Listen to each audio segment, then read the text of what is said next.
Olá, galera, excelente dia. Espero que todos vocês estejam bem, em casa se cuidando durante esse processo de isolamento social por conta da pandemia do coronavírus. Hoje nós vamos dar prosseguimento aos nossos estudos em relação ao processo de descolonização africana e asiática. Quando nós falamos desse processo, nós temos que entender o seu contexto, que na verdade ele não está dissociado da conjuntura da Guerra Fria. Contudo, os seus antecedentes, eles já começam no século XIX, onde a África irá sofrer um processo de influência por conta da questão do imperialismo ou neocolonialismo europeu. Ou seja, a África e a Ásia serão partilhadas pelas principais potências europeias, porque estas potências europeias, com a Conferência de Berlim, automaticamente tinham interesse no mercado produtor, do mercado consumidor e na exploração da matéria-prima para sanar a depressão econômica que o continente europeu passava no século XIX. Então, automaticamente, imbuídos de uma dinâmica político-ideológica de que o padrão de cultura era ser europeu, a missão civilizatória, diferente da missão catequizadora no século XVI com a expansão marítima, esse processo ele se dará, sobretudo porque o europeu acredita que tem uma cultura superior, é uma percepção etnocêntrica, eugênica, e ele deveria impor sua cultura, sua forma de organização econômica, sua estrutura política no continente africano e no continente asiático. Por conta disso, ele não leva em conta, no processo de distribuição, de exploração desse território, os conflitos de origens tribais que esse continente já existia.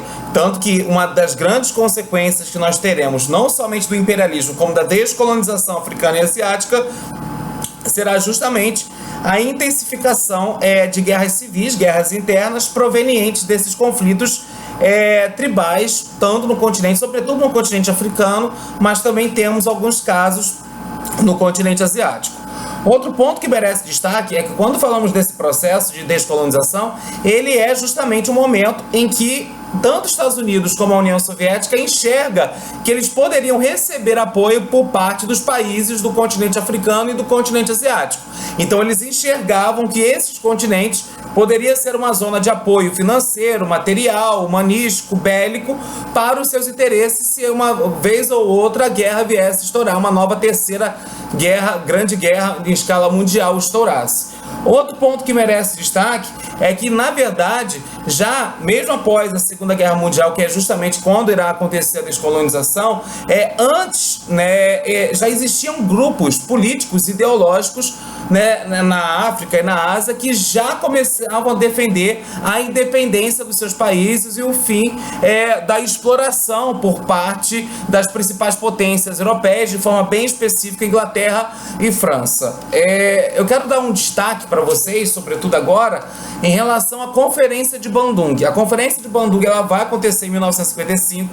Ela, na verdade, ela terá a participação de 23 países africanos e 6 países asiáticos. Estados Unidos e União Soviética não estiveram presentes nesta conferência. É justamente nesta conferência que surge a expressão terceiro mundo para designar os países pertencendo a países pobres, capitalistas, na verdade seriam subdesenvolvidos agrícolas, estavam abaixo da linha da pobreza, a gente pode citar assim, como por exemplo a Etiópia. E outra questão, que automaticamente os países africanos e asiáticos, eles buscariam uma política externa independente, ou seja, eles não iriam se aliar automaticamente nem em relação aos Estados Unidos, nem à União Soviética, assim como buscariam a independência do seu país, nem que essa busca ocasionasse o derramamento de sangue, como na maioria dos casos aconteceu. Nós tivemos várias guerras de independência, contudo, para sua prova de concurso, amanhã ou depois, merece destaque o caso angolano, o caso sul-africano e o caso indiano na Ásia. Bom, a Angola, na verdade, ela foi uma colônia de Portugal. Nós vamos perceber que Portugal, automaticamente, ele é o país que o fascismo mais vai se perdurar, o regime ditatorial de Salazar. Contudo, após o Salazar sofrer um golpe militar, golpe esse que ficou conhecido como Revolução dos Cravos, o regime fascista irá cair e, aos poucos, a ordem democrática irá se restabelecer dentro de Portugal. E essa ordem democrática ela virá com a negociação intensa para o fim da dominação portuguesa em Angola, sobretudo por conta da resistência de grupos políticos que adotavam prática de guerrilha, de luta armada dentro do continente africano. Merece destaque o MPLA, Movimento pela Libertação de Angola, o FNLA, né, a Frente Nacional de Libertação de Angola, e o UNITA, União Nacional para a Independência Total de Angola. Vale destacar que o caso angolano será intensamente sangrento, né, marcado por profundas guerras civis, com inclusive a intensificação da pobreza, do desemprego, da fome, e não apenas isso, né, a proliferação e a intensificação de doenças extremamente contagiosas no interior desse país, sobretudo por conta dessa exploração por parte da potência europeia, porque eles adotam uma premissa de África útil, ou seja, o continente africano, aquele país explorado, só tem valor para aquele país europeu enquanto ele tiver recursos a serem explorados.